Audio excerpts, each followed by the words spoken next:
Never make a death wish, because a death wish always comes true. And you get to Welcome to love it. That's Canon, episode 14. This is the film podcast where we discuss the Canon Film Library and other similar movies. I'm your host, Phil, And I'm Greg.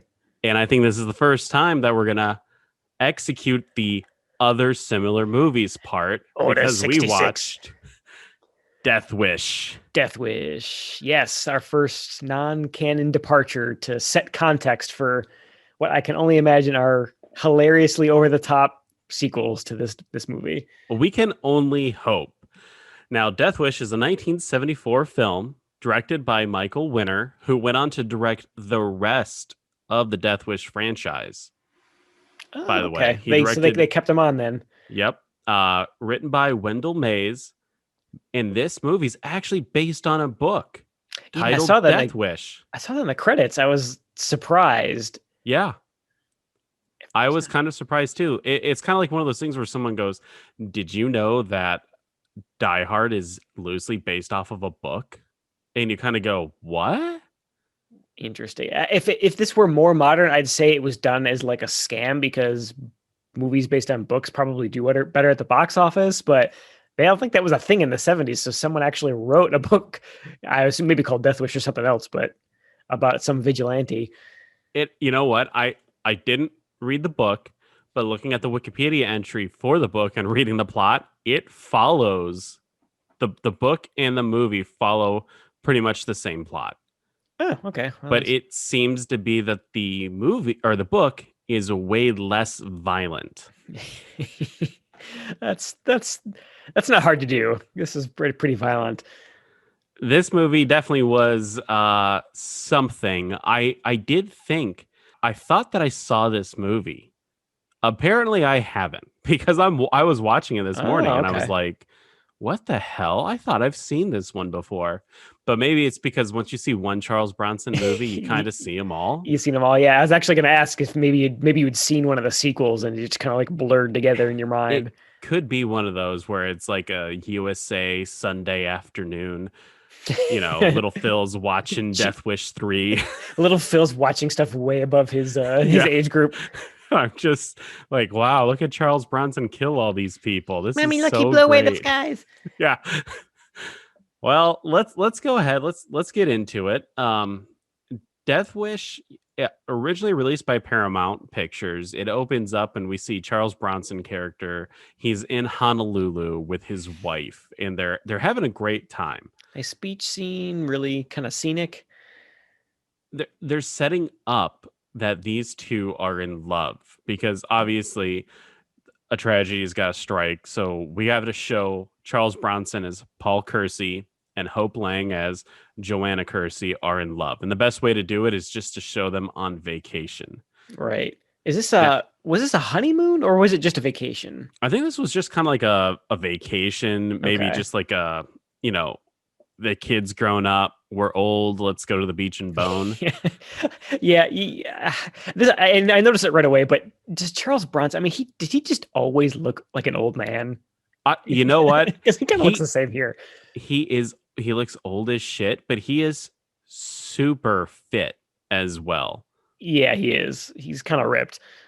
So Charles Bronson, I don't know how many Charles Bronson movies that you've seen in your life. I know him from the Magnificent Seven. That's one of his biggest roles, but he was a action icon in the 70s and 80s. Yeah, I mean, I this is another one of those cases where I feel like I don't think I've actually seen any of his movies until now, but I've always known who he was because of kind of the through osmosis, you kind of absorb the whole Death Wish concept, and I mean, I knew that it had a bunch of crazy sequels too, so I feel like I knew enough about him coming into it, but boy, did it deliver. That he's highly parodied in The Simpsons. Oh god, yeah. There's like don't they do a gag where it's like Death Wish 5, I wish I was dead. Yes, I think that's exactly what the gag was. Just like they're churning out endless sequels just to capitalize on it. Thanks, Now, Canon. his wife is played by Hope Lang. She was in A Nightmare on Elm Street 2, Freddy's Revenge, as Cheryl Walsh. I'm assuming that's the mom at the pool party. Oh yeah, yeah. So So I guess that's the two Kerseys, Paul and Joanna. They're at Honolulu.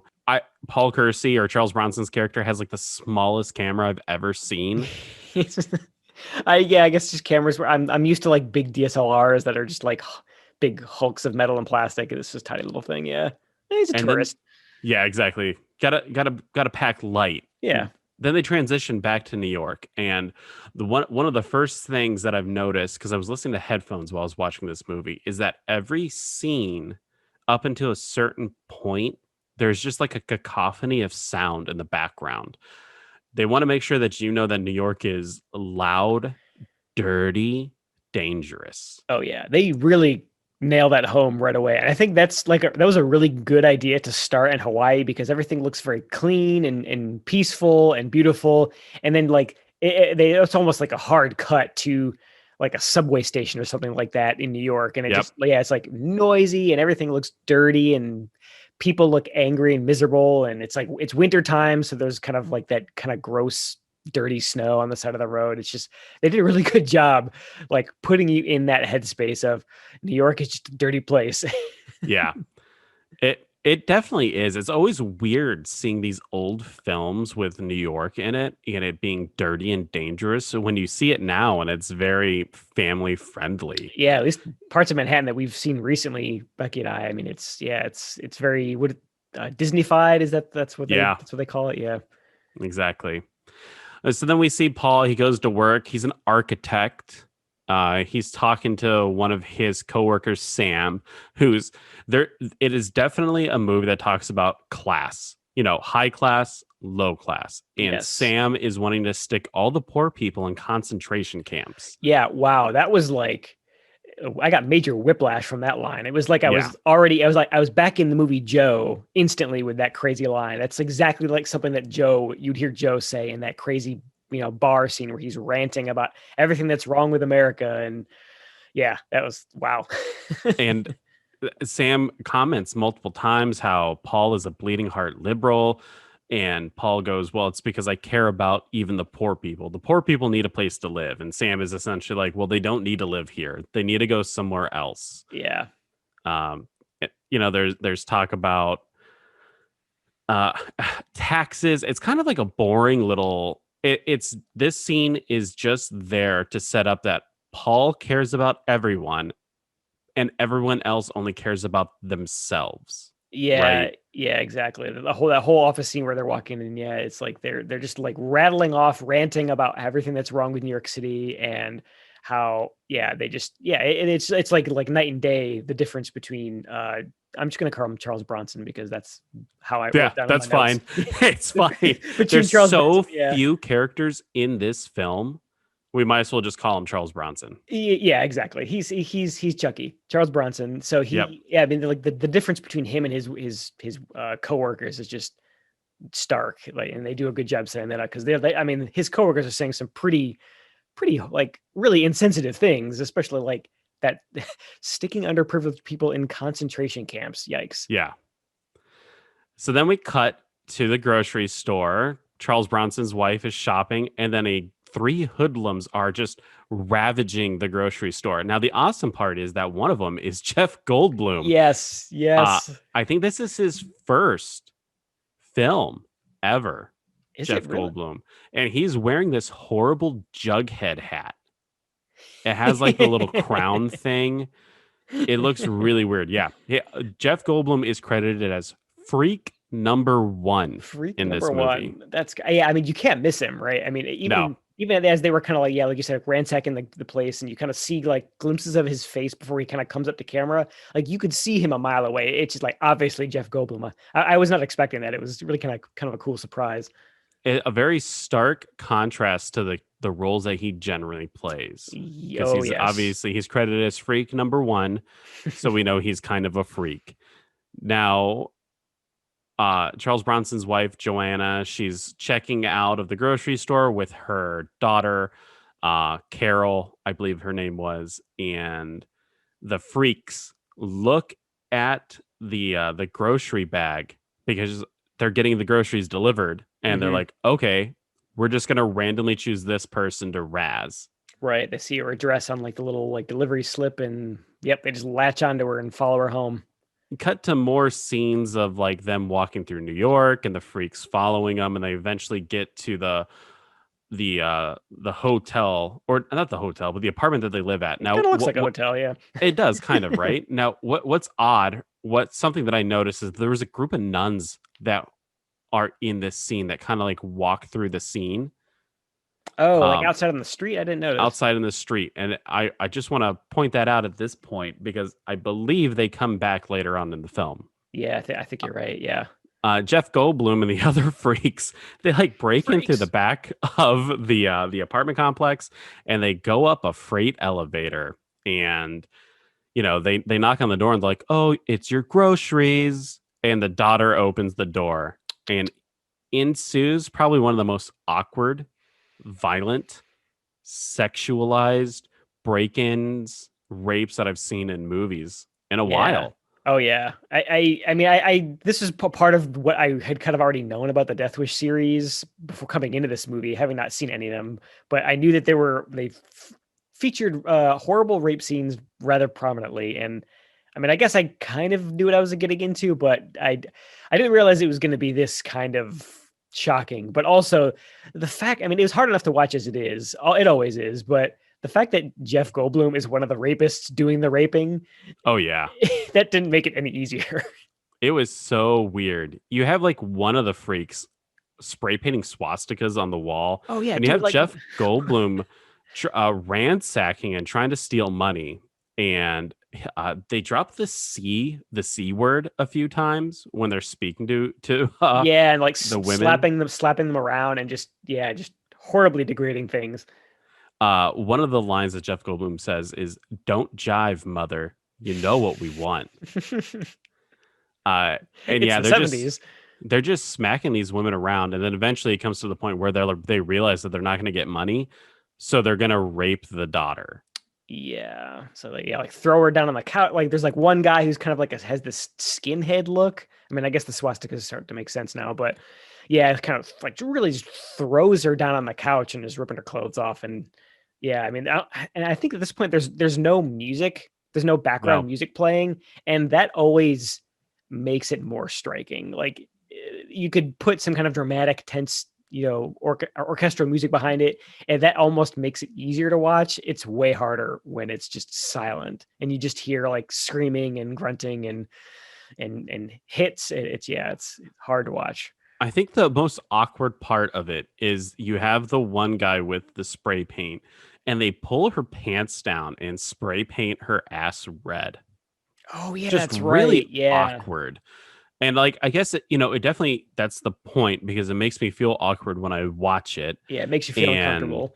yeah, so eventually the freaks, after they're done raping and beating these women, the mom and the daughter kind of pass out, but the daughter gets to the phone in time to call someone. Yeah, that Uh, I wanted to like point that out because I thought that was probably the most disturbing part of this for me. And I can't really put my finger on why, but that kind of like slow shot after the freaks have left, they've left these women, yeah, they're like passed out on the ground or on the couch, and you see this like slow tracking shot of the daughter crawling like over her mother's passed out body, like on her yeah. hands and knees over to the phone. And it's like, and again, it's like totally silent and you don't hear any sounds. It was just, I don't know. There's something about that. It really kind of creeped me out. Oh no, definitely, because you see, if it's not for the daughter, those two women are going to be there for like the entire day until Charles Bronson comes home. Oh yeah, definitely. This is like fighting for their lives, Mhm. right? And then Charles Bronson gets a phone call at work, and it's his son-in-law Jack, and Jack is telling Charles Bronson that his wife and daughter in the hospital. He doesn't really know too much. One thing I found odd and it's throughout the entire film, is that Jack always refers to Charles Bronson as dad. Oh my God. I was gonna bring that up. I actually wrote that down too. It really stood out to me. Yeah, when he's on that phone call with Charles Bronson, the son-in-law is like, yeah, calling him dad over and over. And you're right. He refers to Charles Bronson as dad through the whole rest of the movie and Yeah. calling the wife mom. I mean, I mean, is that a thing? I mean, or maybe it's just kind of like an old-fashioned way to refer to your in-laws, I guess. I I I don't do don't that. know. I don't do that. Yeah. I don't know anyone who does that. So Yeah, it was really odd. I mean, yeah, again, that's the Yeah. other thing I can think of is maybe just like that's an old fashioned thing that they did back in the 70s. I don't know. I don't know Sticks what I out would like do a sore thumb to me though. if my father-in-law was like referred to me as dad. I'd be like, I have a dad, It's like, and it's not you. and it's not you. No offense, Also, but that kind of takes you down some really like weird thought yeah, processes when you consider that you're married to someone who's also calling that person dad. yeah, Ugh. hard pass on Hard that. pass. We eventually meet Jack. Now, Jack is played by Stephen Keats. He was in a few films throughout the 70s and the 80s, but he stopped acting in 1990. Okay. One of the films is The Gumball Rally, which Joe Bob Hmm. Briggs talked about during his speaking engagement that we saw. Oh, And okay. it was one of those, redneck saves cinema Yeah. things. So I definitely am interested in seeing that. Yeah, he had kind of a unique look. I don't think I've seen him in anything, but yeah, he did a good job. So Jack is informing Charles Bronson that someone broke into their house and beat them up. That he only knows that they're doing fine and that they're still in the hospital. And then a doctor comes up and is essentially like, "Hey, your wife's dead." It's like, oh yeah, the daughter, yeah, she'll be fine. What about my wife? Oh yeah, she's dead. What? Yeah, it kind of cold. Yeah, Um, I mean, I assume it's intentional. Like they seem to be going out of their way to show all of these New Yorkers, whether they're cops or business people or medical professionals, they're all just sort of jaded and like dead on the inside. exactly. They even show part of the hospital scene.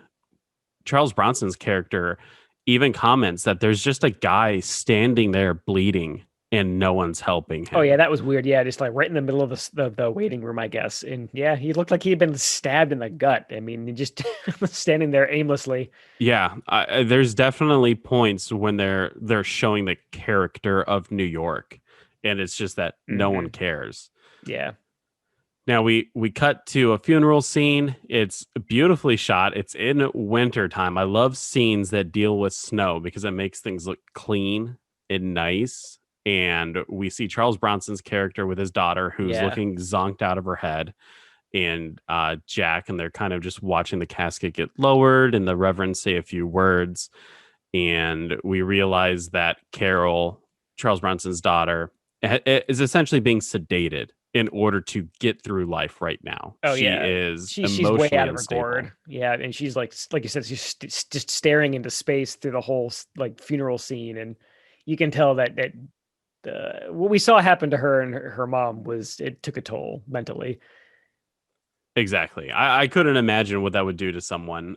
I definitely believed and bought her mental issues Yeah. throughout the entire film, especially it being the 70s. The world is a lot smaller. You probably don't see or hear about things like this too much. Yeah, so At least I would assume so. Yeah, being a pretty big shock to her otherwise. Now we cut to Charles Bronson going to the police station. One of the things that I noticed listening to the background dialogue is some guy going, "Why haven't you found my dog yet? He's my source of income. He paints beautiful pictures with his paws." Yes, okay. We'll say it now. This is my quote of the week because Oh, is it? it is, and for great reason. Like it's great on so many levels because on the one hand, it's just it's a funny line. I'll say it again. It's, "Why haven't you found my dog? He's vital to my income. He paints such marvelous pictures with his paws."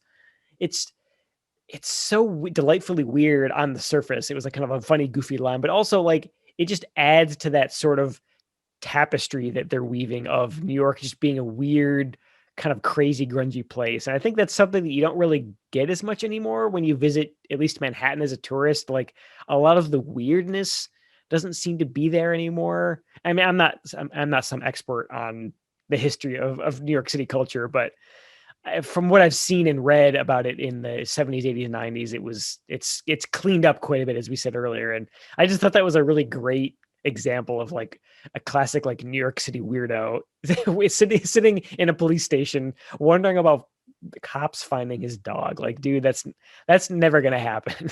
Exactly. And I agree with you. There's some things that when you see movies from this period of time in New York, it's so interesting to see how different it is. There was Yeah. that street, again, I bring up Joe Bob Briggs almost every episode, but Yeah. there's that what it shit, the road with all the movie theaters that were on there. It was like 76th Street or something like that, where it's just like these grindhouse movie pictures that are constantly cranking out movies and showing movies 24/7, 365. Yeah. And it's like this allurement of what New York used to be.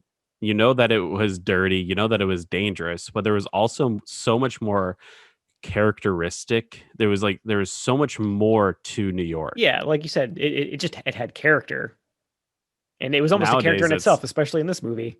it's Bubba Gump Shrimp and McDonald's and M&M factories. But of course, my kid loves that shit. So that's why we go to New York, because we have a good time. Yep. We go to the Nintendo store and not worry about getting mugged and stuff like that. Yes, not having to go on vigilante killing sprees. Exactly. Unlike Charles Bronson, who's still standing in this police station, Yeah. and he's hearing this woman. She's like, I got mugged from behind, and the police officer's like, did you see him? She was like, no, he came from behind. And You just know nothing's going to happen about it. Nothing's going to be exactly. done. Eventually, Charles Bronson meets one of the police detectives. Now, what I found weird in this film is that there's multiple police officer characters that take the stage throughout the film, but not one single person is there throughout the entire film, right? So Yeah. like there's the beat officer that he initially meets, and then it transitions over to like a lieutenant, and he's there for like maybe 15-20 minutes of the film, and then it transitions to a totally different cop. And it was Yeah. really hard to keep track of like these characters, because one, they don't really say their names, and You're right, two, they they're don't, kind of yeah. just generic. I couldn't tell. I noticed the same thing. I couldn't tell if that was intentional or not, because I think like on one hand that could just be laziness and that this kind of weird writing that they didn't really want to have in one cop character until later in the movie. But I mean, I'll given how good the rest of the movie is, I'll throw it a bone and say, okay, maybe it was intentional. They're just trying to show that like all these cops are they're it's kind of like just like a faceless machine, and there's no human, element to it. It's like no one cares. So I mean, maybe that's how they were trying to get the audience to feel. I'm not really sure, but I'll go in that direction. I can see that. I can see that, they're just kind of like this entity that works, and it doesn't really matter what their names are. They're all kind of hopeless and useless in this film. Yeah. At least some of them are. So as Charles Bronson's talking to this lieutenant in the police department, they kind of come to the conclusion that since the daughter hasn't looked at the mugshots, there's very little hope that they'll ever find the killers. Right. Yeah. And that kind of shocks Charles Bronson's character. He's like, why hasn't she looked at the mugshots? And he's like, oh, the husband hasn't made her do it yet. Because she's catatonic. Yeah. I mean, which I think Charles Bronson's character kind of forgets at points, because then we immediately cut to Jack checking in on Carol in the bedroom, and he touches her and she just flips out. Oh yeah. Right. Immediate reaction. She just like any kind of human touch, especially probably from a man, is probably, just immediately brings her back to that horrible experience. Yeah.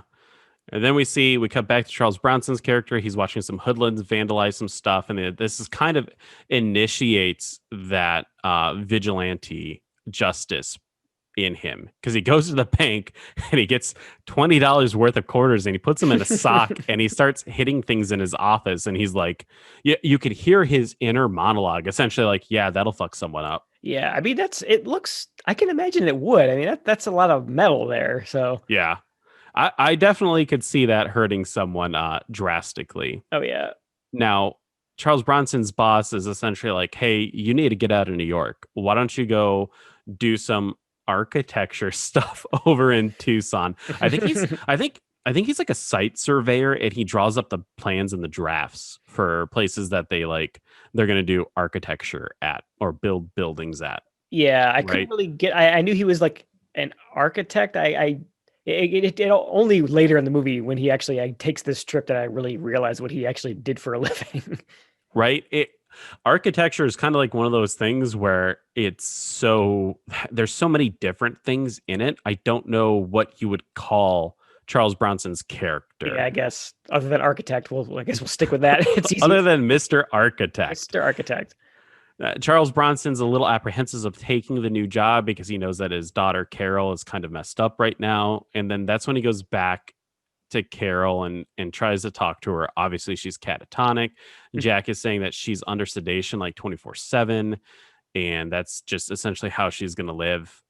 There's talk about committing her to an asylum at this point, and Yeah.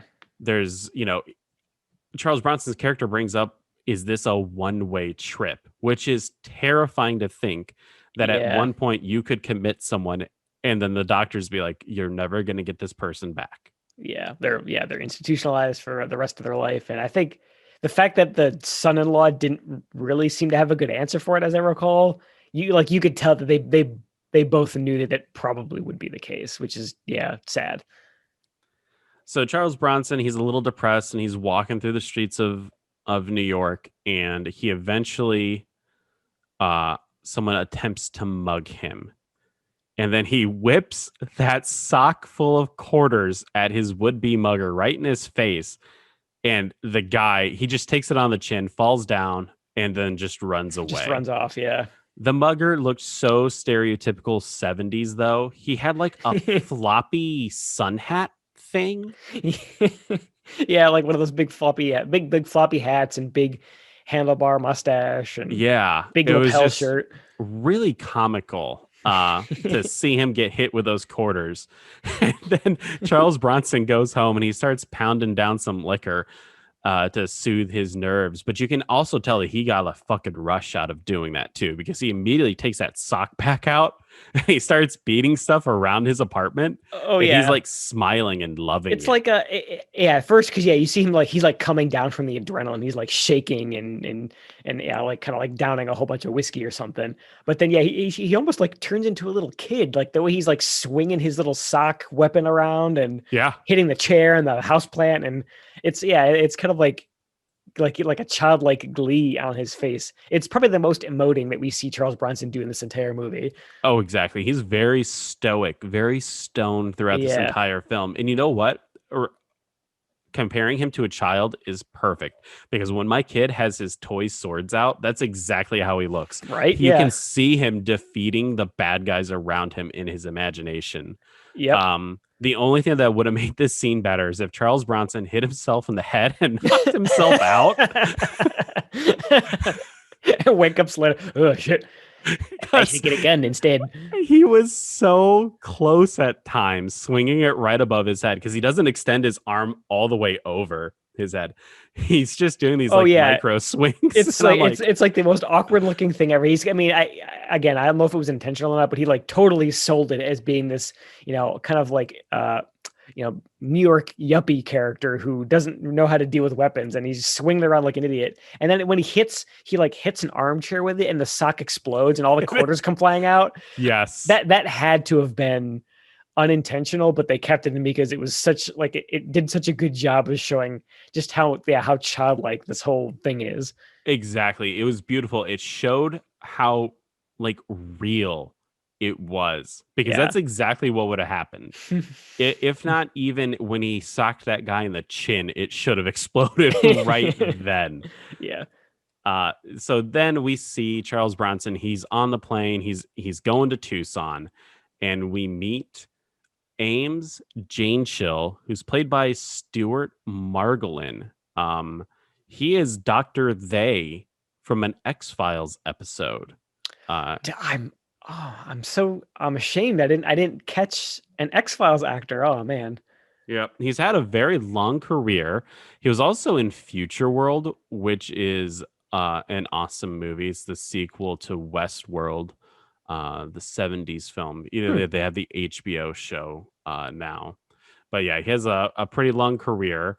And I honestly got to say, I kind of like this guy. He's a very straight shooter, and he is the stereotypical Tucson, Arizona caricature. Oh yeah. He's wearing like those gunner sunglasses, that like yellow Yeah, the yellow tinted, tint. Yep. Shades. and he's got the cowboy hat on and shit. And his car has two bull horns on it. Oh my god, I didn't even notice that. It has it on the front hood, and then it has it on the top of the roof. Yikes, dude. Now, Caricature indeed. exactly. These two, they drive out into the middle of nowhere, and Charles Bronson's character is kind of like doing a site survey, and he goes, "Oh, if we bulldoze these mountains down, we'll have way more room to build houses." And Ames is like, "No, we don't bulldoze the mountains. They're beautiful. That's how I want to see it.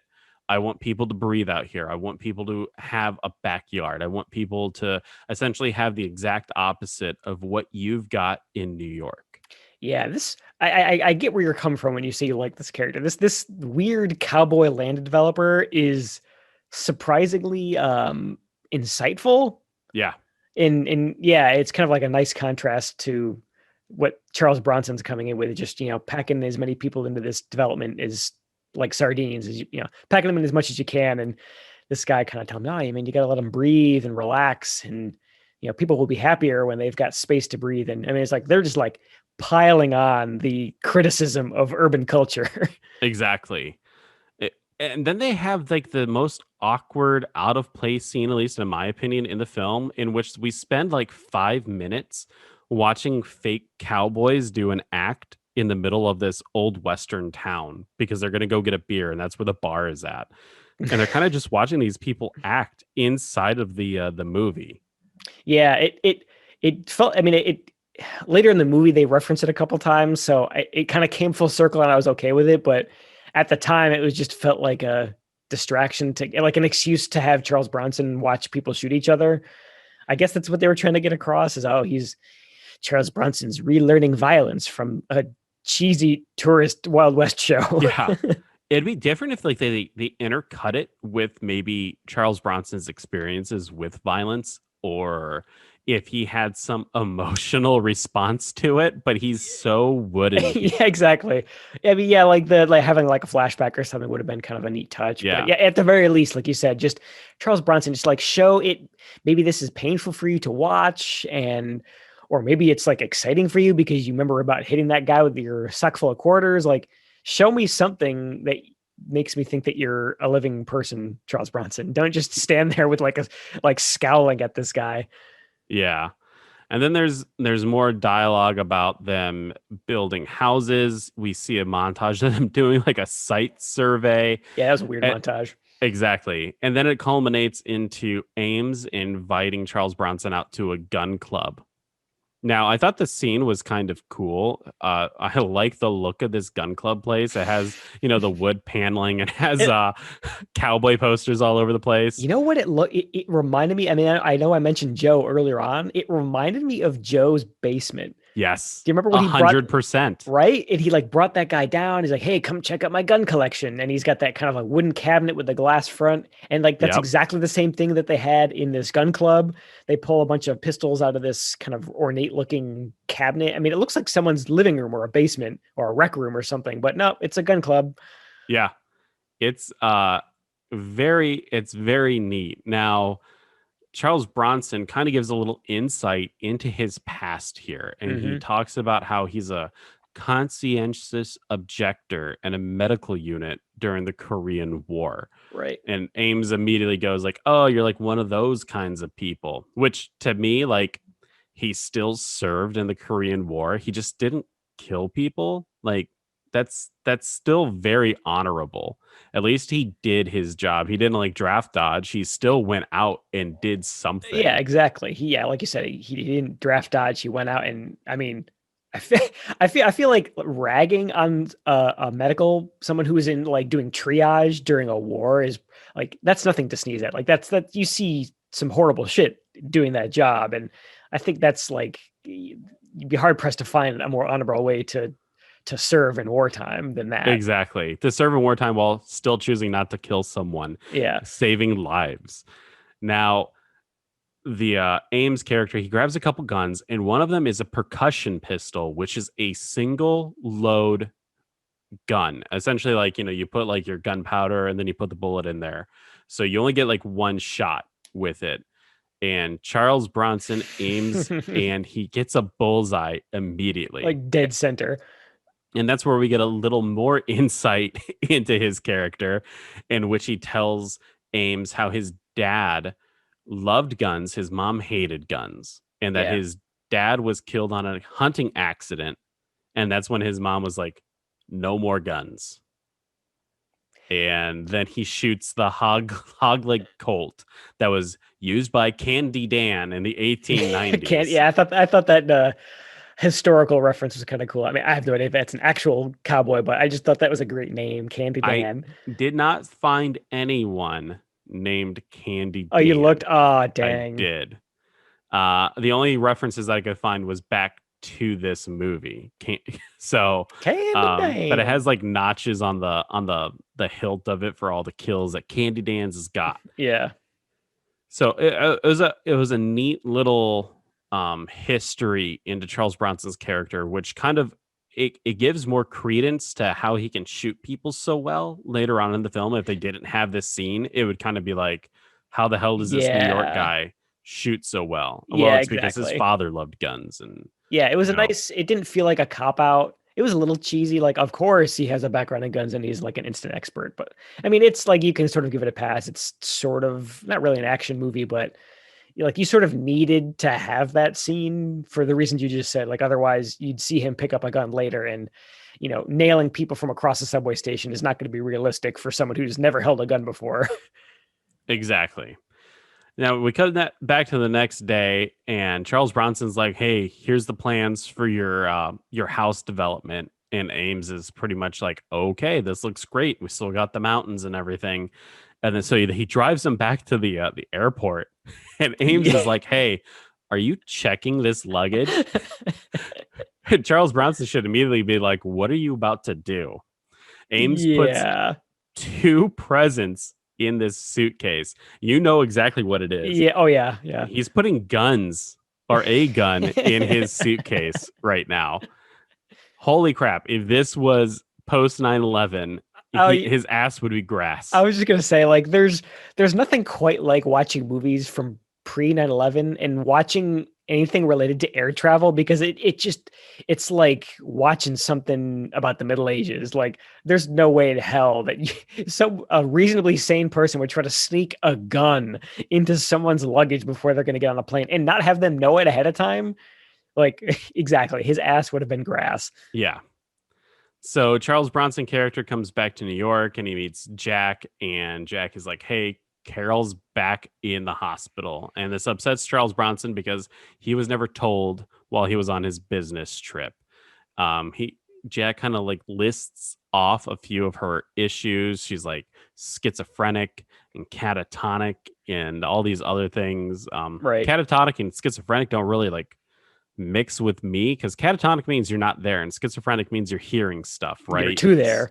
So yeah, it's really weird. But we see Carol, she's in bed looking off in the middle of distance. She's not responsive to anything, even as Charles Bronson character embraces her. Right. Sad. Very sad. And Charles Bronson goes back home. He sees the photos from his vacation that came in the mail, which is a weird thing to think about, that when you got film developed, it comes back to you in the mail. Remember when you could take a picture and not see if it was good or not, and for like days until you got it developed? Exactly. Just these very old things that we just never think about again. This was unlike the guy having a gun snuck into his luggage. This was like a charming bit of nostalgia, where it's like something that was old fashioned, but in a kind of a nostalgic way. Exactly. But then Charles Bronson eventually does pull out that gun, and boy, is it a dandy. It's very fine silver polished 6-shooter, a Yeah. little smaller than I thought Charles Right? Bronson would be holding for an action film. Yeah, I noticed that too, because he was like, I mean, again, I've not seen any of the other movies, but I've got this image in my brain of him holding these, giant hand cannons and just blowing people away from across the streets with them. This, yeah, it seemed a little tiny in his hands compared to what I was expecting. Yeah, I think the parody or the exaggerated action definitely comes from like Death Wish 2 and beyond. Yeah. This one seems a little more down to earth. Oh yeah, I mean that's actually, and this is a good spot to mention because I mean I think we're probably what, halfway through the movie, and I mean we've got nothing but really like good character development and setup of like us seeing Charles Bronson sort of like that character sort of transition in from the sort of kind of sensitive type into sort of this frozen over vigilante that we see later. But I mean it's like halfway through the movie at this point and we haven't seen him kill anybody. Exactly. He hit that one mugger with the quarters, and that's about it. And if this were, again, what you would expect from one of the sequels is he's blowing people away in the first scene, and we didn't get that. Yeah, you definitely would have thought that Charles Bronson would have killed someone by now. Yeah. But that's about to change. Yes. As Charles Bronson leaves into the night, and you can see that he's changed because if you look at his wardrobe now, while he is wearing a gray coat, everything else underneath is black. We are seeing him transition from being a good person to being a vigilante. Yes, questionable morals of a vigilante. Exactly. And I think this is definitely something that I want to talk about just for a second. Being a vigilante, at least to me, Batman goes on the prowl to find crime, right? Not to incite crime.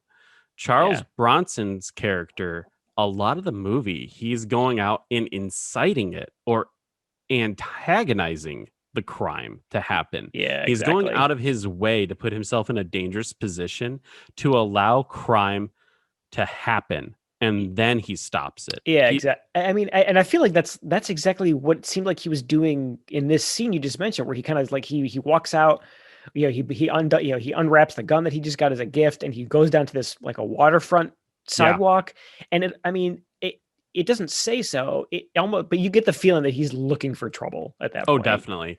You can see like he gets bumped into at one point, and you can kind of see him like looking at those guys going, do you want to start some shit? Yeah, right? Almost hoping that they do.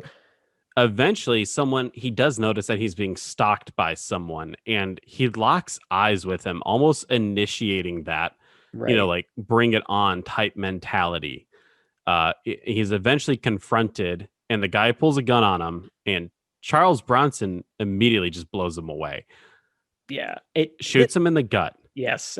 I was just going to say, that's like he shoots him in the gut, and it's a lot different from those 80s action movies or any action movie since then, where when people get shot, they just sort of die immediately. Like they die the second a bullet touches them in a lot of cases. This guy gets shot in the gut, but he doesn't die.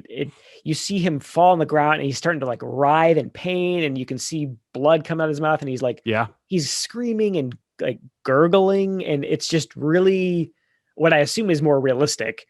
Oh, I mean, it's really shocking and effective. Honestly, it's very, very violent. And if this was any normal man situation, that would have been it, right? I think if any man who's not prone to violence or doesn't have some ulterior motive, like getting off on the violence, that probably would have been it, right? And you actually see the remorse when Charles Bronson gets home. He like vomits in the bathroom because he feels so much guilt for murdering someone. Oh yeah, you can definitely tell it like took a toll on him. I mean, that's almost like, I mean, it sounds corny, but like you could tell that there's a little bit of his humanity kind of dying there when he's getting sick to his stomach, because I mean it's like he had that adrenaline rush, and then he wasn't ready for it. He kind of had a visceral reaction to it. I mean, that clearly goes out the window later, because this is sort of that turning point where like, okay, he he had this reaction now, but next time he's sort of calloused to it. And yeah, Exactly. Now we meet the detective or lieutenant that we're going to follow throughout the rest of the film. So we'll actually talk about this guy, yes, Lieutenant Frank Ocha, who I swear to God they never actually say his name in the film. I just call him Sneezy Cop in all my notes. Exactly. This guy, he kind of looks like your stereotypical cop. He's a little squint, like short, kind of dumpy, older. His characteristic is that he is perpetually sick throughout the film. He's always coughing, sneezing. Yeah, this is another thing that it was clearly intentional. I actually give this movie a lot of credit for. Is it's another little nugget of, look at this, the police department. It's kind of like a sick and diseased and ineffective machine, and I'm assuming that's what they were going for when showing this like kind of grizzled old detective, and he's just like constantly sneezing and sick. And yeah, I mean, it's kind of a neat little bit of symbolism there. Exactly. Now, he's played by Vincent Gardenia. He was nominated for Best Supporting Actor in a movie called Bang the Drum Slowly. I've never seen that one, but it's a baseball movie with Paul Newman. And he was also nominated for Best Supporting Actor in Moonstruck, the movie with Cher. Really? With Cher, yeah. Huh. He is also in Death Wish 2. So something for us to look forward to. Okay. I was not expecting him to come back. Interesting. Exactly. Now, Frank, it always has this other detective with him that doesn't have a name, but he has an awesome mustache. Oh yeah. This he's got Steve Buscemi eyes. Yes. He's kind of got these like really wide, intense eyes and that really big mustache, like handlebar mustache. Yeah. He's like, he's an intense looking dude. He is always with them. They never say each other's names. That's how you know that they have a good relationship with each other, when they don't even have to say their names. Yeah. Even for the audience. They're seeing the mugger. It's surreal. I know, right?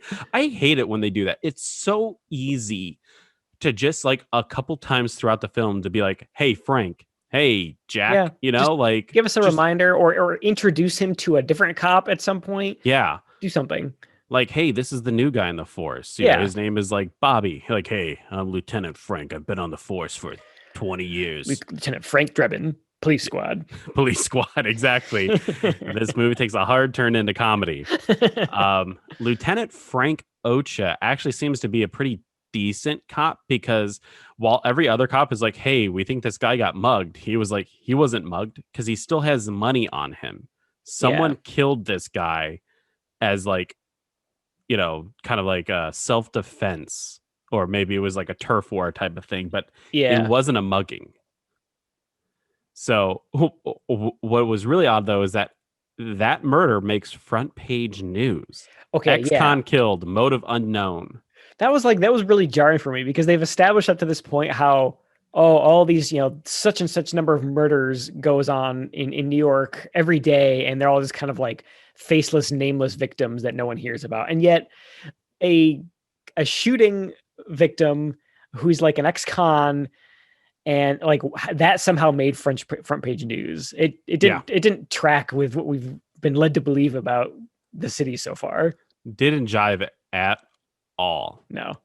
Very weird. Now, Charles Bronson's back at work. He's telling his partners that they're going to make about $3 million off of the real estate investment that they're about to do. And this is just kind of like filler to get to the next scene, in which Charles Bronson is wearing a black turtleneck and a black coat. So now he has turned fully evil. Yep. He's got his entire wardrobe is black. He's in full vigilante uniform at this point. And he comes upon 3 guys beating the shit out of someone in an alleyway. Right. And Charles Bronson wastes no time. He doesn't say anything. He just pulls out the gun and shoots all 3 of them dead. Oh, yeah. It's like, you're right. He doesn't say anything to them. He doesn't confront them. He just walks into the alley and starts blowing them away. And like these guys, the muggers or whatever they were doing, they're trying to run away. And one of them is like, he's like trying to crawl up a fire escape, and Charles Bronson like gets him twice in the back. Yeah. And he like, I think that's like the really kind of stark thing about all of these Charles Bronson kills is that he doesn't just shoot them once and then kind of in a classic action movie style. He shoots them. They're incapacitated. They're writhing around on the ground, and he'll walk up to each one of them, double tap them, and shoot them again. It's it's like he's like executing these guys. Extremely violent. Yeah. Now the cops come on the scene and they start carting away all the dead bodies, and Lieutenant Frank goes up to the guy who's being mugged, and the guy who got mugged is like, I don't know who's killed these people. I don't know what he looks like, anything. Mhm. And Lieutenant Frank is like, I don't believe you at all, which I can buy. I think that the guy who was getting mugged definitely knew what Charles Bronson looked like, but he just got his life saved. Yeah. He's not going to dime him out. I wouldn't do that. Yeah, no, I wouldn't. I mean, it was kind of a nice touch. You could sort of understand that thought process, but yeah, if it were me, yeah, I would not want to hide that information. I would be like, that guy's a hero. He saved my life. And now we come up to the 4 nuns that I swear we saw earlier in the film, because we're at the Hampshire Institute for Mental Rehabilitation, and 4 nuns walk across. And I'm telling you, they look exactly the same. But what does that really mean? Because nuns kind of all look the same. Yeah, I was gonna say, did you actually like get a good look at their face? It's just the way their wardrobe is and how they're walking, and they're in that 2x2 formation. Right. And it's just so odd that there would be 2 different scenes, especially the scene earlier in New York where they don't need to have nuns to have them there, right? Yeah. They could have just filled that foreground extra work with, someone else, but to specifically choose nuns. Yeah, it must have been. I mean, I'm sure it was a conscious choice. So yeah, I mean, it probably was. So Frank and Charles Bronson drop off Carol at this mental health place, and she gets whisked away. I'm pretty sure that's the last time we ever see her. Yeah, I was in the gonna say, film. like, it was indeed a one-way trip, because yeah, I don't remember seeing her at all, and maybe in pictures in his apartment, but yeah, there goes that character. It was really, really weird. And then there's a little dialogue between Charles Bronson and Jack. It kind of, it just talks about vigilante justice and whether or not it's fine to do. And I think there was a little dialogue about cowboys, right? Kind of like bringing back that cowboy stuff from earlier. Yeah, we're not pioneers anymore, Dad. Frontier justice. Stop calling me Dad, damn it. That's what I would be like. Don't call me Dad. Stop calling me Dad. It's weird. If my son ever gets married in the future and his wife calls me Dad, I'd be like, no, don't you ever damn do that again. Call me Paul. Paul, Phil, asshole, anything. Yeah, anything else other than Dad. Police precinct. Lieutenant Frank is kind of giving the spiel to the bullpen, if you will, and he's kind of laid out some really good facts. He's like, we're probably looking for someone who's looking for revenge. These are revenge type murders, because he's specifically going after muggers. Right. We need to be looking for people in the past 3 months who have had someone die. We should look specifically for military people as well. Right. And I think they even narrowed it down to a specific area of the city. Yeah, because I think they were tracing. Was this after or before the before scene? Okay. that part. Grocery part. Okay. Yeah. Before the groceries. I think they're just going based off of where the killings are at this time. Yeah.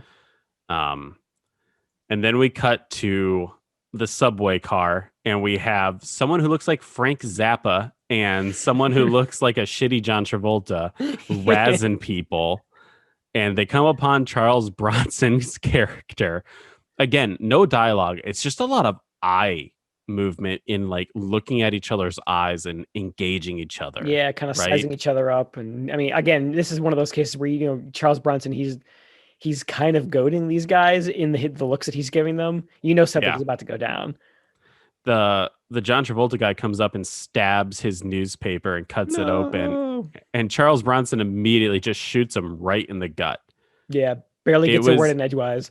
It was so weird. And then he shoots Frank Zappa a couple times. He runs out of the subway car, and immediately people are getting on and they're screaming. The police officer is kind of like, whoa, where'd the guy go? And Charles Bronson walks off into the night. I thought this was kind of hard to believe that he'd be able to walk off a train car and not have someone like him. He's like, hey, stop that guy. There's a bunch of dead bodies on this train that this guy came from. And he was the only one who came off that car.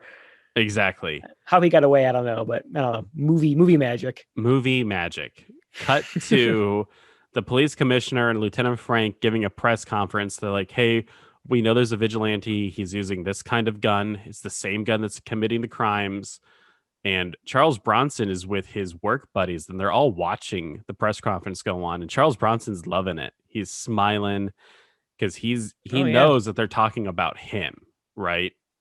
Yeah, he's a little too proud of himself. He's a little too happy about it, I think. Right? Don't you think that's the downfall for a lot of criminals, though, when they become popular? That they start seeing themselves on the news and they start kind of going like, oh, look how famous I'm getting. Look how this and that. And that's how generally they get caught. Oh yeah, they get kind of cocky. I didn't actually think about that until you just mentioned it, but it's almost like that's what happens with serial killers, I feel like. Yeah. Like they get addicted to the infamy. And it reminded me a lot of, just now that the movie Zodiac. Yes. Like they want to be part of they talk to the cops and send them letters and things. Like it's got a kind of a weird parallel there with what Charles Bronson's doing in this movie. In fact, one of the most infamous serial killers, the BTK killer, he was talking with police officers, antagonizing and goading them on and stuff like that. And the only way he got caught was because they were using a diskette to pass back and forth between each other to talk to, essentially. And the BTK killer forgot to format the disc, and they were actually able to see that the diskette had like letters from a church that he went to, and that's how they found him. It was just really interesting. His hubris finally got the better of him. Yeah, they get sloppy.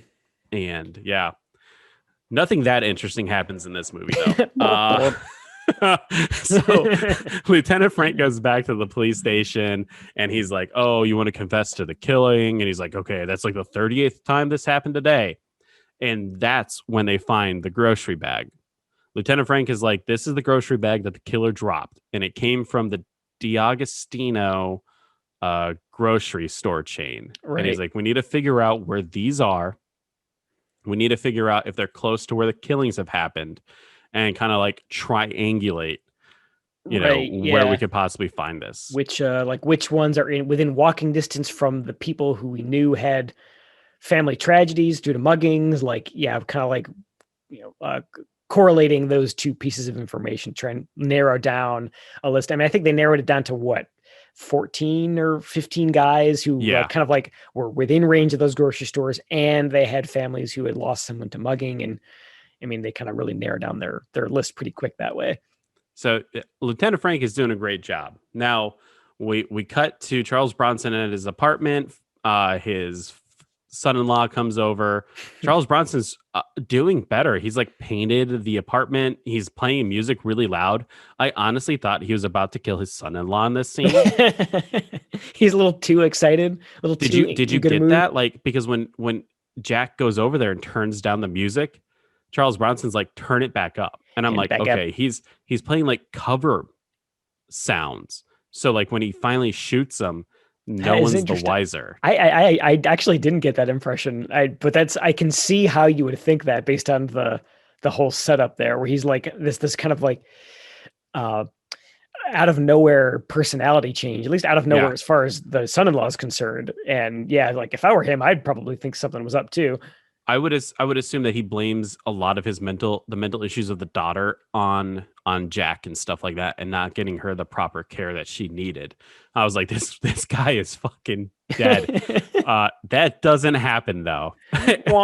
We cut to Charles Bronson in a diner, flashing a whole bunch of money around. We see a hooker pick her nose, which was really weird for them to show that. And then Charles Bronson, New York City's gross kind of scene, I guess. Exactly. Charles Bronson goes down to the subway. Unsurprisingly, some people from the diner confront him. Now, this confrontation goes a little bit different in that Charles Bronson shoots one of them dead and then shoots the other one in the back. Right. But he gets away. he gets away. He actually makes it to the street level, and there's like a cop right there, and he's down in the subway. The cops go in there. They don't find him. Charles Bronson actually, he does get cut by one of the muggers he gets cut with a knife. Oh, that's right. Yeah, he kind of takes, I don't know if it was a stab or kind of a slash, but yeah, kind of like to his shoulder blade. Yeah, I think like when Charles Bronson shoots one of them and he like kind of slashes and nicks them in the back. Yeah. Which is a key critical piece of information. And then we cut to a hospital. We see Lieutenant Frank there. One of the police officers goes, "We took the guy who's getting surgery a statement, and he said, 'I cut that motherfucker.'" And then the doctor comes out and he goes, "Well, he's gonna die." Can't save him. Too much blood loss. Too much blood loss. And he holds out his hand and he has the bullets in there, and they're immediately like, yeah, that's the same caliber bullet. These guys are good. Yeah, these like best cops out. They don't even need to take it to the lab. They just freaking know. They're like 32s. There was a really cool thing that doctor said that I'm not sure if you caught on to it. Earlier in the scene where we see Charles Bronson, and you think, you were thinking that he was like in a murderous son-in-law. That whole scene where he's like inviting him over for dinner, and he says, "I'm having spaghetti and liver for dinner. How do you take your liver?" I mean, to begin with, that's kind of a weird thing to have, but I guess people eat liver more often than, I don't know. Anyway, we cut to this part in the hospital where the doctor's like, "Yeah, I can't save him," and then he hands over the 2 bullets, and he specifically says these slugs chewed up his liver. Oh wow, I didn't catch that. I thought that was like, I'm giving this movie more credit maybe than it deserves, but no, I think that was definitely intentional. I just thought that was kind of the coolest thing. Just like, okay, we see Charles Bronson, he's eating liver for dinner, and then his bullets are also eating liver for dinner. I don't know. I think kind of like a morbid kind of cool thing to little tie back to. I can 100% see that. That was a good catch. Very good catch. We see Charles Bronson. He's kind of relaxing and enjoying, and he's watching the news, right? Anchor is giving an expose on vigilante justice and whether or not it's good or not. And then we see a little news story about the old lady who's like, "I stabbed someone with my hat pin when they were attacking me," and she was very proud of herself. And it's kind of like, it's like that. It reminded me of the moment in the Tobey Maguire Spider-Man movie when he starts doing Spider-Man things, and the people in the city are like, "Yeah, that inspires me," and like to kind of fight back. And yeah, exactly. And we see just this really awkward, like old lady fighting off muggers with a hairpin. Which was that like? I mean, was that surely that was not supposed to be security camera footage? Like, was that like a dramatic reenactment that they did just for this news broadcast? I think so, because she was wearing the same stuff in the reenactment as she was in the interview. Yeah. Yeah. Really weird. And then they cut to a construction worker, and he was like, "Oh yeah, we saw someone mug someone, and we kind of like roughed him up a little bit." And they're like, "He has like fractured skull and broken ribs." And he's like, "Oh, he must have fell." Oh, geez, he must have fallen. Well, what a shame. Yeah. Really, really weird. Cut to Lieutenant Frank using some weird inhaler thing. Yeah. Did you notice that? Yeah, I saw that too. I mean, and he didn't put it up his nose, because at first I thought it was like a saline spray, but he put it in his throat, didn't he? Yeah. Yeah, I don't know. Maybe it's just like a throat spray or something. I don't know. It's probably because every scene he's smoking cigars in.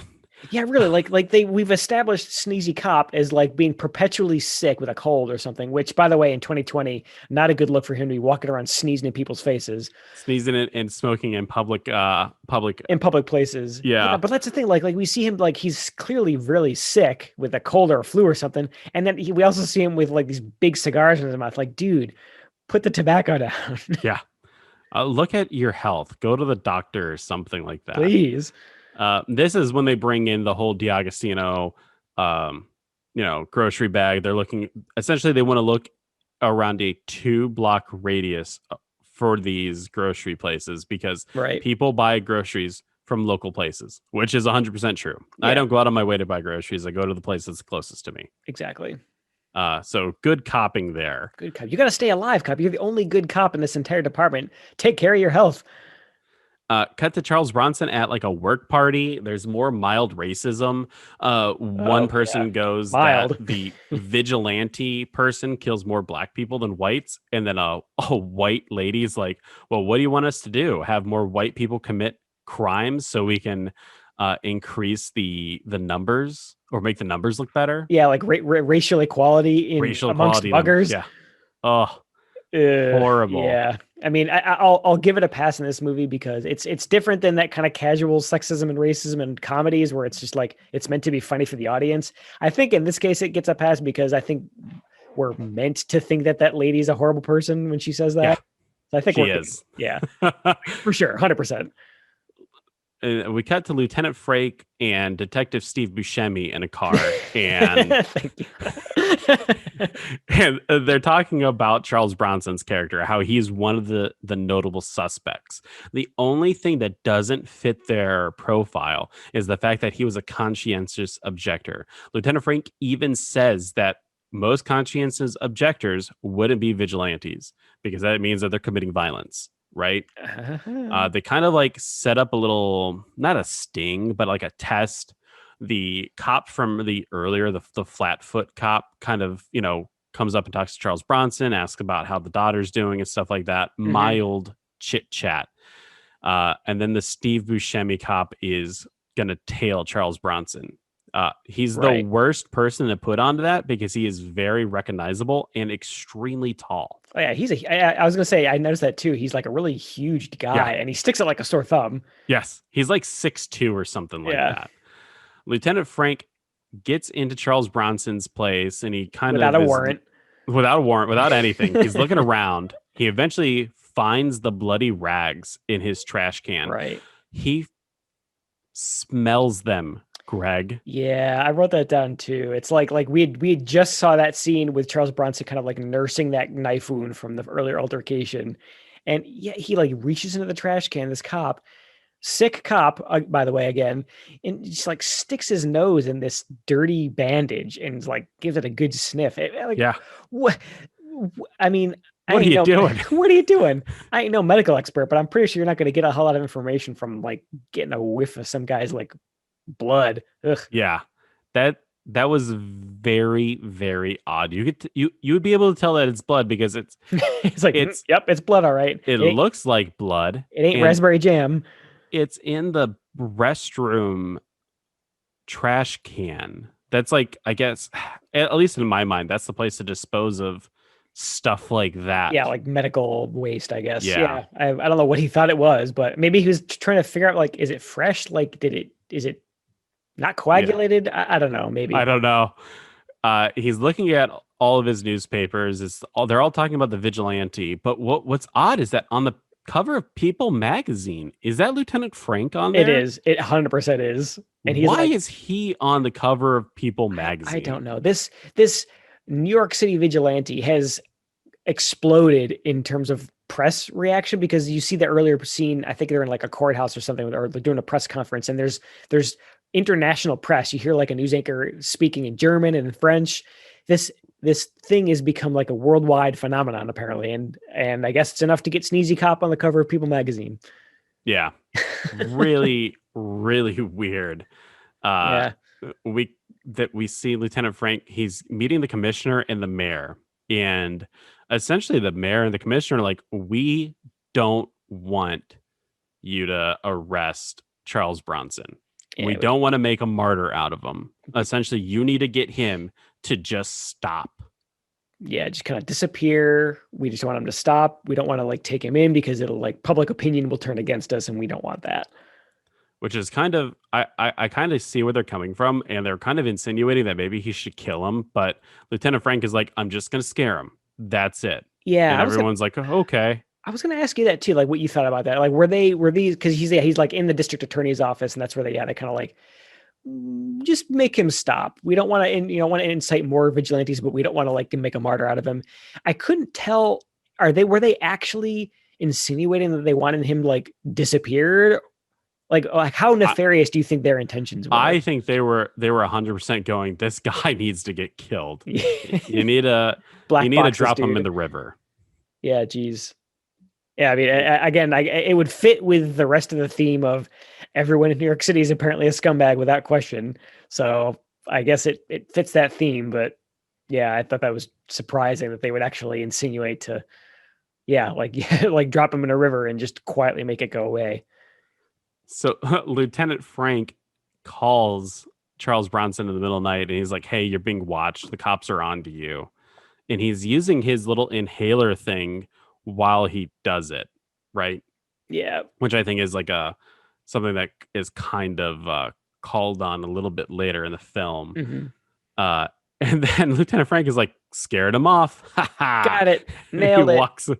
He walks away. And if that didn't work, as Charles Bronson's walking home, Lieutenant Frank gets the cops to like razz him. And he's like, "Hey, we're looking for the vigilante. And he fits your description. Wink, wink, nudge, Yeah. nudge." Right. We didn't find a weapon on you. We're looking for someone who looks like you. And now there's a lot of action that happens at this point, a lot of movement. So Charles Bronson, he's essentially, he knows that he's being tailed and he gets his gun and he he sneaks out the back of the apartment complex. Right. And I guess it's also Halloween because we see a group of people leave in costumes. Yeah, I noticed that too, and I could only assume that it must have been Halloween, but they did not establish that at all. We just see some guy walk out with like a Tin Man costume. Yep. It's like, okay, I guess it's Halloween, and there's balloons, and I mean, hey, if you were waiting for a distraction, you couldn't have asked for a better one. Exactly. Detective Steve Buscemi is trying to call Charles Bronson's apartment for some reason. I forget why. Essentially, I guess they're just trying to ensure that he's inside the apartment. But they finally do realize that Charles Bronson has snuck out without anyone recognizing it. Yeah. And there's a lot of like chasing and movement and just kind of like walking around the city. And Charles Bronson eventually comes upon, he's like in the park again and he's going down some stairs. Oh, yeah. And this is actually the poster for the movie coming up. Oh, is it? Interesting. I don't think I've seen the poster. I'll have to send me something in the chat. Yeah. So Charles Bronson he's walking down the stairs and two muggers appear like literally out of nowhere at the bottom of the stairs and another mugger's at the top. And they're like, "We've got you surrounded. There's no place for you to go." And again, Charles Bronson, quick draw Charles Bronson, clips two of them immediately, but he gets shot. He actually does get shot. Yeah, like he takes it, like in the leg or something, or in the hip? The leg, Yeah. because he starts limping around. And he's on the chase of the guy who shot him now. So there's two dead muggers and one that's getting away. And Charles Bronson is chasing him through the city and stuff like that. And they eventually come upon a construction site. Charles Bronson confronts him and goes like, "Raise your gun, holster your weapon." Kind of like an old cowboy type thing. Yeah. And Charles Bronson passes out, probably from blood loss. Yeah. And the mugger runs away. And immediately, all the cops in the entire city are at this construction they site. They just descend on this random alley or construction site. Yeah. Oh, and it's, if I lose believability in this film, it's all this crap right here. So Lieutenant Frank comes up to just some random patrolman. The patrolman's like, "Hey, it's Charles Bronson. I found his gun." And Lieutenant Frank's like, "Did you tell anyone about this?" Mm-hmm. "No." Okay. Cut to Lieutenant Frank running to the hospital. And then he's like, "Is Charles Bronson in here?" And he's like, "Yeah, he's in that room." Did you notice that the doctor, though, the surgeon, he kind of looks like Uncle Joe from Willy Wonka? Just side note. Grandpa Joe. Oh, I didn't. He looks like Grandpa Joe. Actually, before I forget, speaking of familiar faces, that random patrolman, that was Christopher Guest. No way. It 100% was. You have to look it up. It was really? Christopher Guest, yeah. This must have been like his first It had to have been. I mean, the fact that Jeff Goldblum apparently got an early start here, maybe too. But yeah, that was Christopher Guest. I I spotted him. He's kind of got a very distinctive kind of like mouth and lips. And sure enough, in the credits, it was Christopher Guest. That's insane. Right? Wow. There's so many people in this movie. Huh. That's insane. No, just give me a second. I'm going to the Death Wish Wikipedia. Christopher Guest as Jackson Riley. Yeah, random made one of his earliest film appearances as a young police officer who finds Kersey's gun. Wow. That's insane. cool, right? Like this, I had no idea that this movie launched, I mean, at least 2 careers that we know of. Yeah. That's insane. Yeah. Christopher Guest. Usually I attribute him to more like comedies and stuff like that. Yeah, all the mockumentary stuff, but yeah. Gotta start somewhere, I guess. Gotta start somewhere. And apparently Grandpa Joe's in it too. Yeah, at least someone who looks like Grandpa Joe. So Lieutenant Frank, he comes in and he sees Charles Bronson. He's hooked up. He's getting blood transfusion. He tells the nurse to leave and he pulls a gun on him. He's like, this is your gun. And now you're going to leave the city and you're going to transfer and you're never going to come back. Yeah. And then Charles Bronson's like, do you want me to leave tonight? And they kind of like laugh at each other, like they're friends. Yeah, that was a weird thing. I assume this was another callback to that Western shootout that we saw earlier, because he's like, "You want me to leave by sundown?" And I think they said something like that in the Western reenactment. Yeah. But why the detective would think that that's funny or amusing, or maybe he just thought he was losing his mind. I don't know. But that weird kind of like chuckle that they exchange when he's walking out of the hospital room. He chuckles and then he immediately starts like coughing up a lung. He's like, I gotta quit smoking. Cut to Lieutenant Frank is leaving and he's like, that wasn't the vigilante. It's just some guy who got fucking shot by a mugger. We see Charles Bronson go to Chicago and he meets like his new boss and he sees some lady getting razzed by some punks. Yeah. And he goes over there, helps her pick up his bags, and he makes a finger gun and points it at the punks. Winks at him. And smiles. And he's staring right at the camera as he fucking does it, Greg. And that's yes, Death Wish. That's the movie, yeah. What did you think? Did this live up to, I guess, the hype of, everyone's like, oh, Death Wish.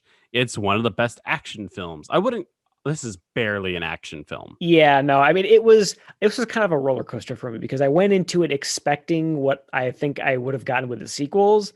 I expected that from this movie and I didn't get it. And I was originally a little disappointed at first. I was like, oh no, is this going to be kind of a boring drama movie that we don't get any action of towards the end? Like once my expectations I left them at the door, I actually enjoyed the movie quite a bit. I mean, if I had like in terms of rating, I would probably give it like a 3.5 or a 4. I actually quite liked it, but it wasn't it wasn't what I was expecting, and so at first it was kind of jarring. That's all. You continue to surprise me with the ratings that you give. I had a few issues with how abysmally boring the movie was in the first half. And then I think the fact that there's no comeuppance, there's no morally redeeming quality of the film brings it down. No, the true bad guys never get brought to justice. Yeah. Jeff Goldblum is never seen again after the initial rape and stuff like that, and neither is his cronies. So no one gets brought to justice, which I have a big problem with in films. Like, those are the 3 bad guys. And I kind of get it, right? Like, this is his Batman moment. He's never going to find these punk guys, and that's what compels him to continue going out at night to find vigilante justice. Because if he found the bad guys, it's over, right? Yeah, exactly. Like, he would lose his motivation at that point. And yeah, I mean, I definitely see what you're going for. And I think that's probably the thing that dings the most down from, like, if I start off at a 5 and I'm dinging things off as I go through like watching a movie, that's probably where it gets the most points off, is like the way that it's resolved and really the way that they kind of deal with him being a vigilante in general. I didn't find quite as satisfying as it could have been, because what you really need, I feel like, in a lot of good revenge movies is you need to show the fact that like this this like thing that they're holding on to, this grudge, all this anger, like that eats away at them and it becomes all they are. Like by the end of the movie, all they have is the revenge, and it kind of hollows them out. Like they become like a shell of what they were before. And you don't really get that with him. Like by the end, like, oh, he's still got a great job. He's like apparently very emotionally well adjusted at this point, maybe more so than he was in the beginning.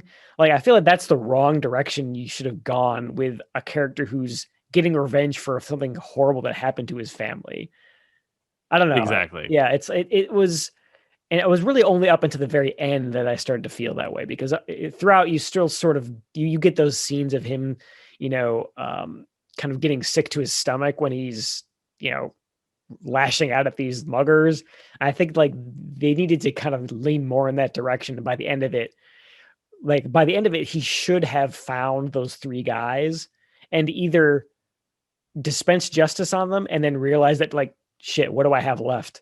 Either that or have them get away and him be for some reason unable to do anything about it. And then coming to the same conclusion, like what have I become? Like that this is all I'm living for. And now they're, these guys are gone. Like almost like a Moby Dick scenario where he became what he hated. Yeah, exactly. But we didn't get that. We got a joke and then a wink. We got a winky finger guns to the camera. Yeah, that's it. Really, like that's the biggest problem that I had with the movie is with the way that it ended. And you mentioned some of the boring parts in the first half, and I actually quite liked it. It made his turn to violence in the second half a little bit more believable for me, where you kind of see his characterization a little bit and you see him kind of ramp up to that. But I think, to your point, it wasn't the action movie that I think a lot of people seem to make this out to be. I think like if Jack or Carol played more of a part in it, other than being, it almost seems like as soon as the wife dies, that's when he turns bad. And while he does seem to care about his daughter, they drop them halfway through the film so he can just start dispensing justice. And if he actually did care about his daughter so much, there should have been some plot point or some through line throughout the entire film, not half the film, that like essentially helps her out somehow, right? Yeah. There should have been something like, if she saw the vigilante or if she saw the people who did this brought to justice, it would help her mentally, right? And then he has to make sure that those crimes get put in the news, and then that's going to give her some closure on her mental wounds. But they're kind of just forgotten about. Yeah, as soon as they chuck him in the insane asylum. Yeah, exactly. Like you lose that emotional tie to his old life. Like that's really, like you bring up a really cool point. Like that's another thing that we probably could have stood to have in this movie, where like the daughter she's clearly scarred, but like she's still a character who he interacts with. And I feel like you'd almost need that scene where near the end, like you see him, he's executing these criminals and she discovers it or something. And she's like disgusted with him over like what he's turned into. And she's like, you've turned into these same freaks that killed my mom and degraded me. Like you've turned into that. Almost like we almost needed that scene where he realizes what he's become based on the reactions of the people around him, which we did not get at all. Exactly. And I think that's the missing part of the film. Yeah. That's what keeps it from being kind of honestly, like I still had I don't want to sell it short. Like I actually quite enjoyed watching this movie, but I feel like that's what kept it from being kind of perfect. I think it's definitely worth watching. Oh yeah, I think it speaks a lot about the time in which it was made and some of the issues that New York and probably just the world were going through at the time. The novel that Brian Garfield wrote, he actually hated this film because the novel is more about the idea that vigilante justice isn't right. And it actually is the last resort that you should do. Interesting. So it sounds like the book was probably closer to what I was expecting out of the end, where I would assume the book he learns some hard lesson or something. There you show there's some sacrifice by the main character. But yeah, if that's the way he wrote it, I could see him being upset in the same way about the movie. Yeah. It was definitely an interesting watch. I think a lot of the hype that you hear just, building up to Death Wish and it being this amazing action film definitely hampered it a little bit for me. Yeah. Because I could think I was expecting something more, but that's probably what the canon films are. This was not a canon film. This was, Paramount Pictures. In fact, the movie did well, but it didn't do well like in the reviews because a lot of people found it morally reprehensible because it glorified violence, and it was kind of like, audiences liked it because they're like, oh yeah, he kind of took justice in his own hands, but critics were like, yeah, but for the reasons that we brought up, he's also a horrible person. He's a horrible person. The budget was $3.7 million and it made $22 million, so a big return on investment, financial success. But the rights were sold to Canon for $200,000. Wow, that's like nothing. Exactly. Now, Death Wish came out in 1974. Death Wish 2 came out in 1982. So you have a big 8-year gap in between the two films. When did the rights transfer over? I don't know when they sold them. So if you saw in the beginning of it, Dino De Laurentiis, who's a very big, popular film producer, he was the one who, for some reason, sold the rights. And it's kind of odd because that he would sell the rights to the film because it definitely sets up a sequel immediately. Yeah, right away. Okay, he's like, this is who it's like you said, that's his this was his Batman origin story, and now in the next movies he's just doing Batman things, or he's just doing Death Wish things. Because like the character Joe, he doesn't learn a lesson, right? Joe at the end of the film is solidified in his ways because he was able to corrupt his partner in crime.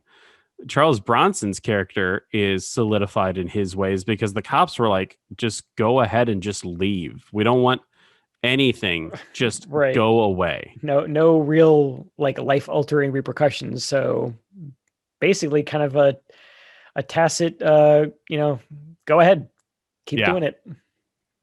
Kind of odd. Another thing to note, Charles Bronson was 52 years old when he was in this movie, when he starred in it. Wow. So he was old. Yeah. I was saying, doing this movie. The old man look definitely lines up now.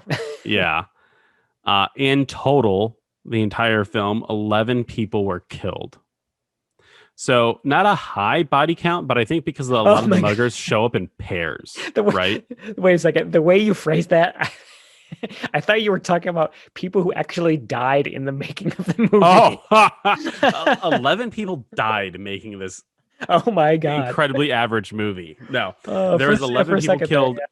11 characters on-screen killed body in the film. count. Yeah. On-screen body count. So I wouldn't consider it a lot because if you consider the muggers show up in pairs, the muggers are dispensed pretty easily. So it'll be interesting to see what the sequels bring. If Death Wish 2 has 11 people in the first 10 minutes, then I feel like I would almost guarantee it. Just from what little I do know, I can only imagine the first scene we're gonna get a big, okay, here. If I were to make Death Wish, only knowing what I know from the first Death Wish, if I'm gonna make the sequel, I would have it be the first scene was some kind of mob drug deal. They're in their underground.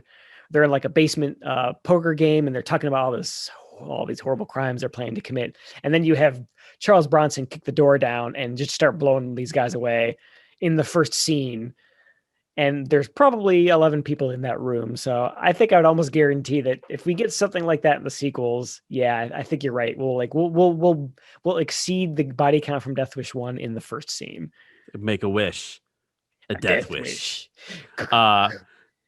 Then we got a little more stats here, and we'll talk about them we'll save the Death Wish sequels. We'll save their stats for their film, but yeah, at least this one, Death Wish, has a 65% on Rotten Tomatoes, a 51 on Metacritic.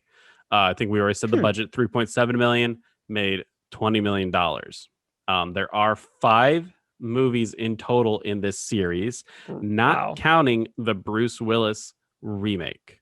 Yeah, that I remember. I never saw it, and I heard not great things about it. It just kind of fell off my radar. Same here. It was directed by Eli Roth, I want to say, and Ugh. he is extremely hit or miss. He is more miss than hit. Yeah, Sam more missed than hit. I feel like he did Cabin Fever, right? He did do the Cabin Fever and Yeah. Hostel movies. Yeah, I like Cabin Fever. I saw Hostel once and hated it. So if that's any indication of what the Death Wish remake was be, I that's probably going to be a pass for me. I think he's a better actor. He was way better in Inglourious Bastards as Donnie Donowitz than he is as a Oh yeah, that's true. as a Yeah, filmmaker. Yeah, I didn't mind his part in the Grindhouse film. What did he do? The Planet Terror. yeah, Planet Terror. Yeah, That one was okay. But yeah, that's Death Wish. Now we're immediately gonna go into Death Wish 2 for next week. I think that is the next one in our canon film Back to viewing canon. order. And I think that's probably good that we do the first one and the second one because right back to back. Because I think there's going to be a big. There's a lot to compare and contrast between them, so we want to do it when the first one's fresh in our minds. Yes. So yeah, because we couldn't find Body or Soul, we're gonna do Death Wish 2 next time. And yeah, it is good that we're gonna do this one next because it won't be for quite some time until we get to Death Wish 3. Death Wish 3 comes out in November 1st, 1985. Death Wish 2 came out February 20th, 1982. So there's there's a couple years, a lot of canon movies in between. There's like 30 films in between here and there. Oh man. So we got quite a ways to go. But yes, Death Wish 2 will be our next film. And let me just do some preliminary searching right here. I am almost certain that it is on Amazon Prime freemium. If it is we're- there. Okay, good. Yeah. So If we're back to canon, I think we've established, I think so far that pretty much the whole library is owned by Amazon. So, or at least licensed to them. So here's the byline for Death Wish 2. Death Wish 2, released in 1982, has an IMDb rating of 6.1, rated R for really good. The vigilante strikes to avenge the killing of it. Oh, shit. It starts with like a spoiler, I think. Do you want to hear it? no, I don't think so. I want to keep it a surprise. I feel like I know too much about these movies already. To avenge blank, Death Wish 2 is a dramatic commentary on violent crime. Oh my God. I mean, I feel like I can fill in the blanks, but okay. Yeah, that's about what I was expecting. I mean, he honestly, what I think I'm expecting, and we'll see if I'm right or not, is they're going to try to have the same themes and messages as the first movie, and they're going to try to basically set up the same thing where he'll have a girlfriend or he'll have remarried or something. They'll die in a similarly gruesome or horrible rape scene, and it'll be the rest of the movie him getting revenge for that. Like basically the same thing as this movie, only they've trimmed out all of the actual thoughtful characterization in the beginning. 100%. And it's going to end on another corny, jokey joke. It's going to be something like, hey, Charles Bronson, what are you going to be doing? You know, just killing time. Something like that. You just killed all the hoodlums in New York. What are you going to do? I'm going to go to Disney World. I'm going to kill Mickey Mouse. I'm going to kill Mickey. That'd be great. Well, we already know what the quote was, but let's hear it again. If you have a handy. The quote of the week from the crazy weirdo who I don't think we see his face from the police station in the very beginning. He's complaining to a cop. Why haven't you found my dog? He's vital to my income. He paints such marvelous pictures with his paws. I love it. It's so absurd. It's so weird. I love it. Keep New York weird. Right? Make New York weird again. I wish I had a time machine to go back and just kind of take a look at what it used to be. I'd be carrying a Charles Bronson-sized gun with me while I do it, but I'd still like to see it. Oh man. Oh, speaking of weird, this is one thing I did want to mention before I forgot about it.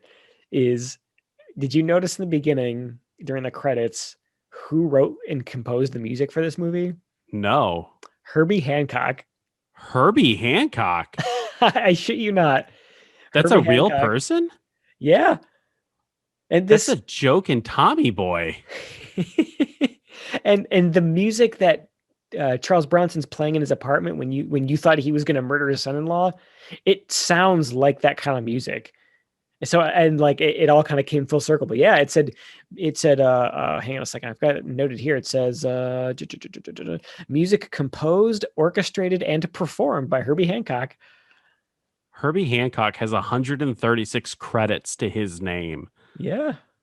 That's insanity. This movie has so many intersections with other actors and parts of pop culture that I just was not expecting. I think that's probably, you mentioned that being surprised by how highly I rated this movie. I think that might have been part of it subconsciously, is that just like, this seems to have been a lot more foundational for a lot of careers than I originally thought. So yeah, kind of a little interesting little bit of trivia. Insane. Herbie Hancock. If you like Herbie Hancock, watch Death Wish. There you go. Well, if you like what you're hearing, please subscribe to the podcast and leave a review. Give us some constructive criticism too.